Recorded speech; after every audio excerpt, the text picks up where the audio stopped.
वचन से। इस अध्ययन श्रृंखला में आज हम नीति वचन उसके 28वें अध्याय के 26वें पद पर कुछ देर मनन करेंगे। यहाँ पर इस प्रकार लिखा है, जो अपने ऊपर भरोसा रखता है वो मूर्ख है, और जो बुद्धि से चलता है वो बचता है। राजा सुलेमान इसमें कहता है कि जो अपने ऊपर भरोसा रखता है। हम मनुष्य हैं और बहुत सी बातों में हम अपने ऊपर भरोसा रखते हैं कि हम ये कर सकते हैं, हम वो कर सकते हैं, लेकिन वो कहता है कि जो अपने पर भरोसा रखता, मैं अपनी शक्ति से, अपनी योग्यता से, अपने धन से, अपने पद से ये काम कर सकता हूं या ये कर लूंगा, वो मूर्ख है। बहुत सारे काम इस संसार में हम अपनी योग्यता से करने की कोशिश करते हैं, और बाइबल में भी ऐसे बहुत सारे पात्र हैं जिन्होंने इस प्रकार से अपने जीवन में प्रकट किया कि वो सब कुछ कर सकते हैं। उनके पास अपार योग्यता है, उनके पास अपार शक्ति है, और वो जो चाहें वो कर सकते हैं।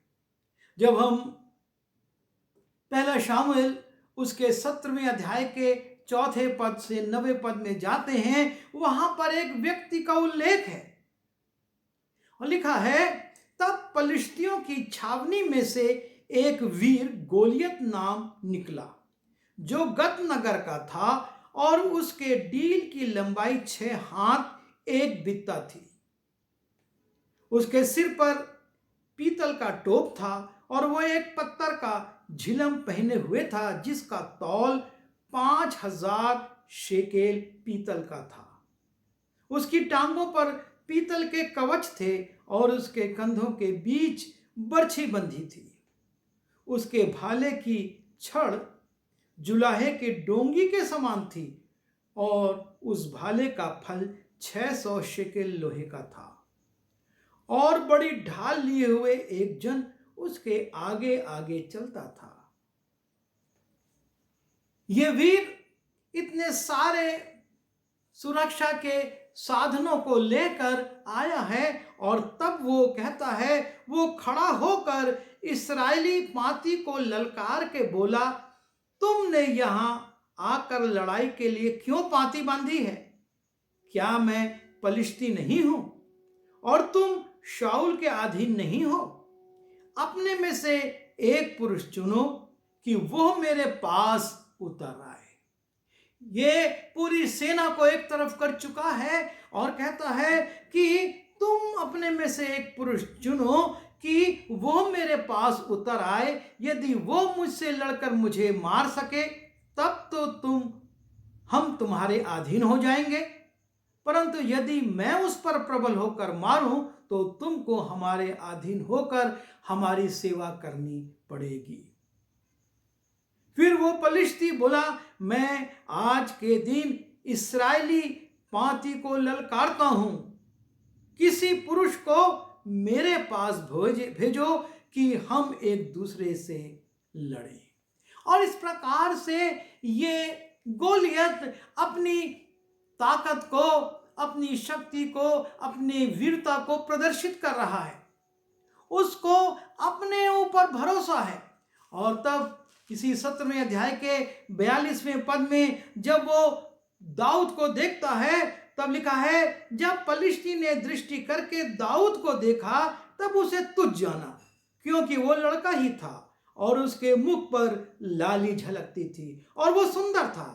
तब पलिश्ती ने दाऊद से कहा, क्या मैं कुत्ता हूं कि तू लाठी लेकर मेरे पास आता है? तब पलिश्ती अपने देवताओं के नाम लेकर दाऊद को कोसने लगा। फिर पलिश्ती ने दाऊद से कहा, मेरे पास आ, मैं तेरा मांस आकाश के पक्षियों और वन पशुओं को दे दूंगा। और इस प्रकार ये गोलियत घमंड से भरकर अकेले ही पलिश्ती सेना को नहीं लेके चल रहा है, स्वयं आगे आ रहा है और अपने पर भरोसा रख कर कहता है कि मैं सब कुछ करूंगा, मैं शाऊल की सेना को पराजित करूंगा। और तब हम देखते हैं इस मूर्खतापूर्ण कार्य का अंजाम। फिर दाऊद ने अपनी थैली में हाथ डालकर उसमें से एक पत्थर निकाला और उसे गोफन में रखकर पलिश्ती के माथे पर ऐसा मारा कि पत्थर उसके माथे के भीतर घुस गया और वो भूमि पर मुंह के बल गिर पड़ा।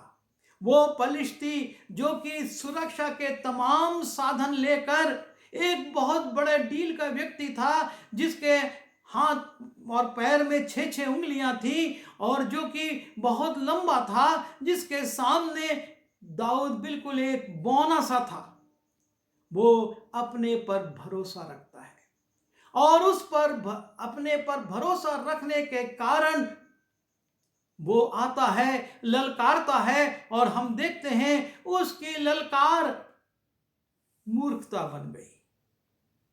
यदि वो इस प्रकार नहीं ललकारता तो उसकी ऐसी बेइज्जती नहीं होती, लेकिन उसने स्वयं अपनी बेइज्जती करा ली। और उसके बाद लिखा है, यूं दाऊद ने पलिश्ती पर गोफन और एक ही पत्थर के द्वारा प्रबल होकर उस महावीर के सामने, जिसका भाला इतना चौड़ा था, जिसके पास इतने हथियार थे, सुरक्षा थी, उस पर एक ही पत्थर के द्वारा प्रबल होकर उसे मार डाला। परंतु दाऊद के हाथ में तलवार ना थी। तब दाऊद दौड़कर पलिश्ती के ऊपर खड़ा हुआ और उसकी तलवार पकड़कर म्यान से खींची और उसको घात किया और उसका सिर उसी की तलवार से काट डाला। ये देखकर कि हमारा वीर मर गया, पलिश्ती भाग गए। ये वीर लाया था सेना, लेकिन सेना को वो बैठा देता है कि मैं अकेले इस इस्राएली कौम को, इस इस्राएली सेना को पराजित करूंगा। और वो दावा भी करता है, लेकिन उसका दावा मूर्खता सिद्ध होता है। उसके बाद हम जब आगे बढ़ते हैं, एक और वीर को देखते हैं। ये तो अन्य जाति था और इसलिए इसको परमेश्वर का भय नहीं था, ये परमेश्वर को नहीं जानता था। लेकिन जब हम न्यायियों की पुस्तक में जाते हैं, एक ऐसे वीर को देखते हैं जो परमेश्वर को जानता था और जो परमेश्वर की सामर्थ से काम करता था, और वो है शिमशोन।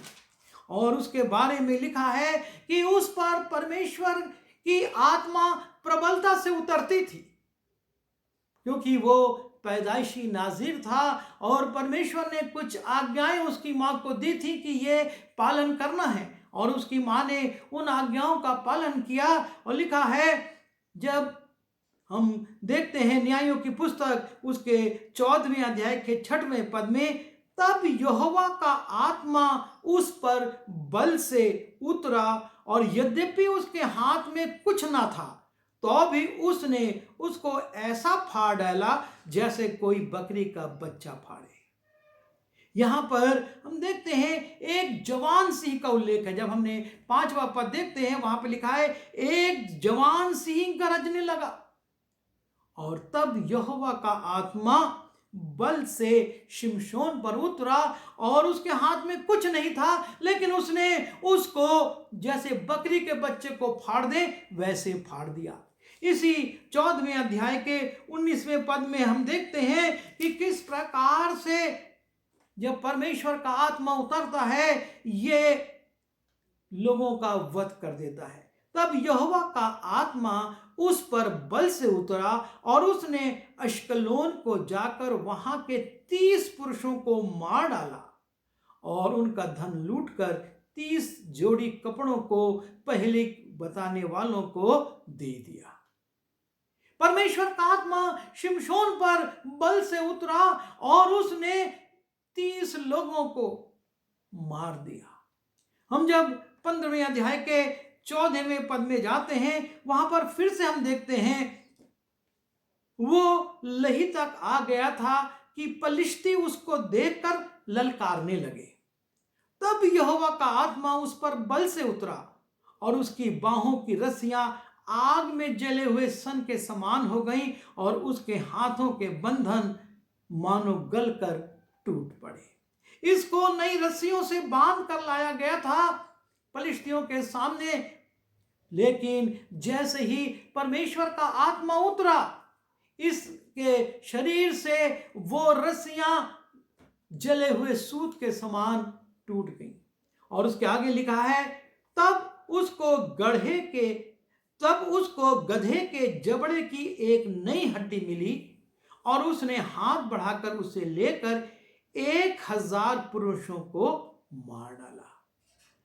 गधे की जबड़े की एक हड्डी से उसने 1000 लोगों को मार डाला।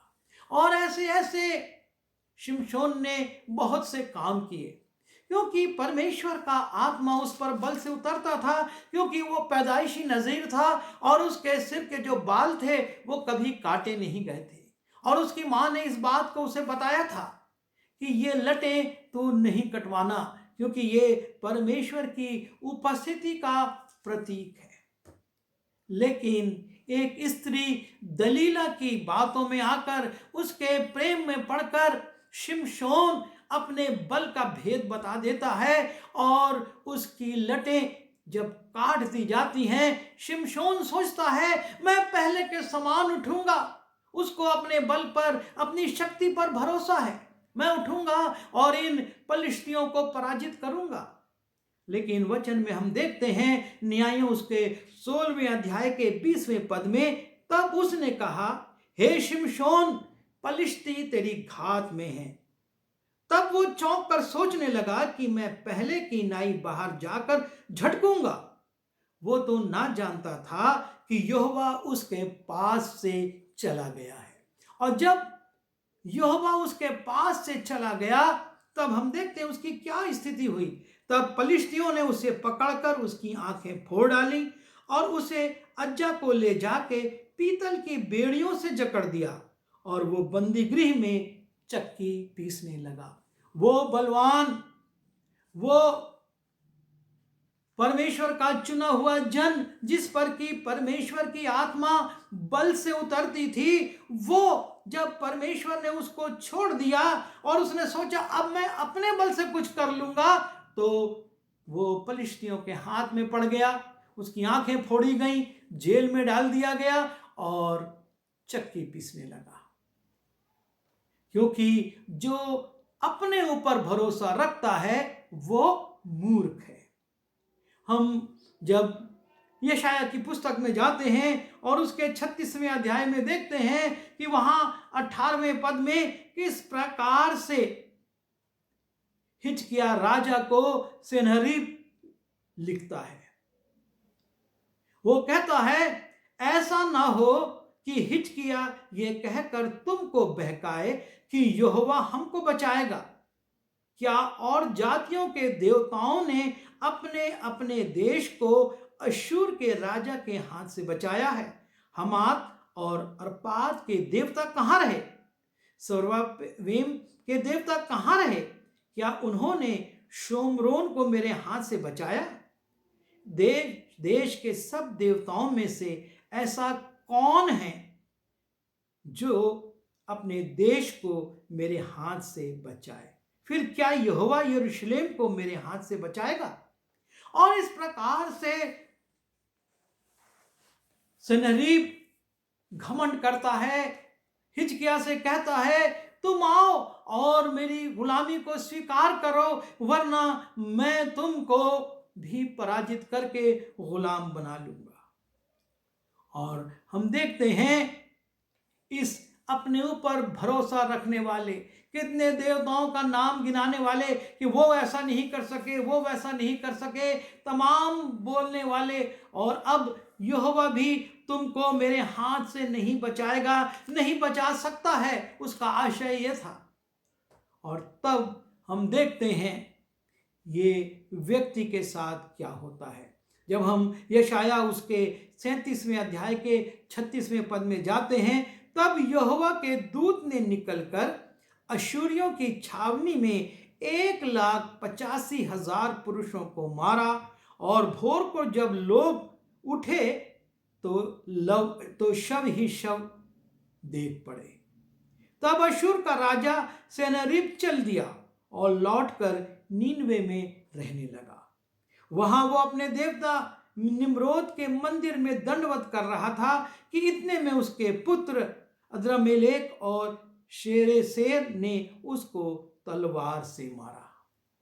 ये सेनारीब जो कि विश्व विजय की बात कर रहा था, जो कह रहा था कि हे हिजकिय्याह तू मेरी अधीनता में आ, और इस्राएल से कहता है कि राजा तुझको नहीं बचा सकता, तुमको वो धोखा ना दे, कोई देवता मेरे हाथ से। उसके जो शब्द थे और वो यही था, उन्होंने शोमरोन को मेरे हाथ से क्या बचाया, फिर क्या यहोवा यरूशलेम को मेरे हाथ से बचाएगा। सुलेमान जो कहता है जो अपने ऊपर भरोसा रखता है वो मूर्ख है। और ये राजा सेनारीब अपने पर भरोसा रखता और उसकी मूर्खता सिद्ध होती है, और वो बुरी तौर से ना सिर्फ अपने सैनिकों को गंवाता है लेकिन स्वयं भी उसकी मृत्यु हो जाती है। उसके बेटे ही उस देवता के मंदिर में जिस पर उसका भरोसा था उसको मार डालते हैं। दूसरी लाइन में लिखा है, और जो बुद्धि से चलता है वो बचता है। परमेश्वर का दास कहता है जो बुद्धि से चलता है वो बचता है। और बुद्धि से कौन चलता है? यदि हम नीति वचन को ही देखें, और नीति वचन में लिखा है यहोवा का भय मानना बुद्धि का मूल है।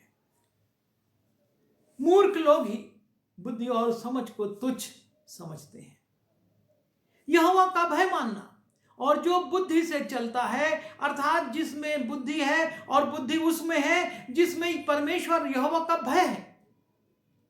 जो यहोवा का भय मानता है वो बचता है, क्योंकि उसके पास बुद्धि है। जब हम नीति वचन उसके 9:10 में देखते हैं, 9वें अध्याय के 10वें पद में, यहोवा का भय मानना बुद्धि का आरंभ है।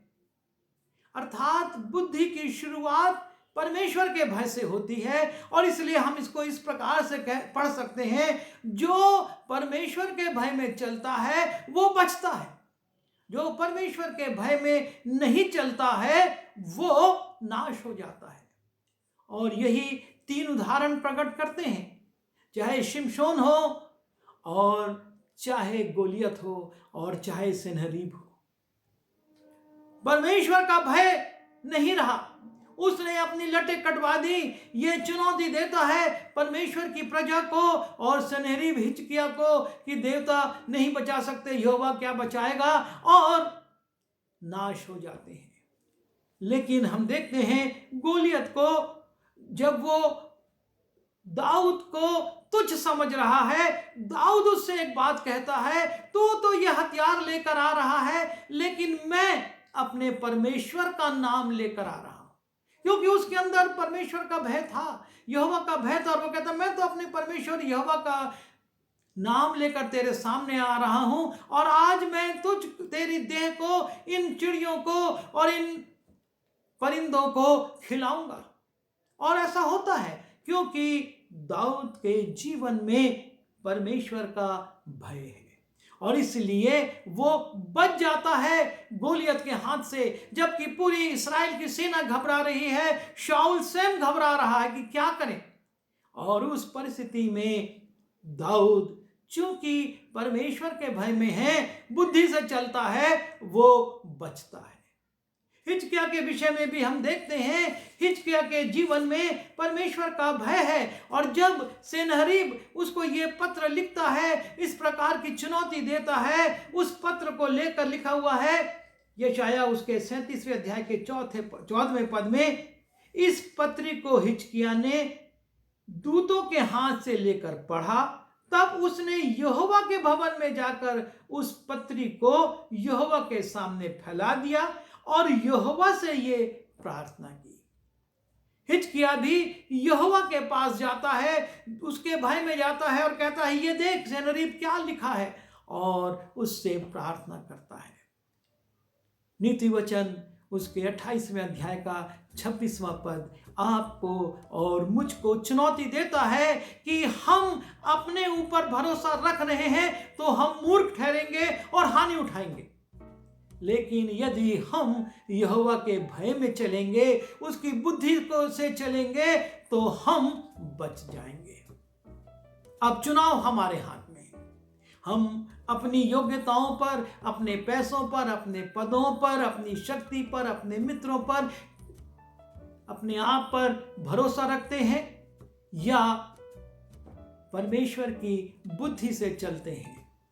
यदि बुद्धि से चलेंगे तो बच जाएंगे, और यदि अपने पर भरोसा रखेंगे तो मूर्ख ठहरेंगे, हानि उठाएंगे।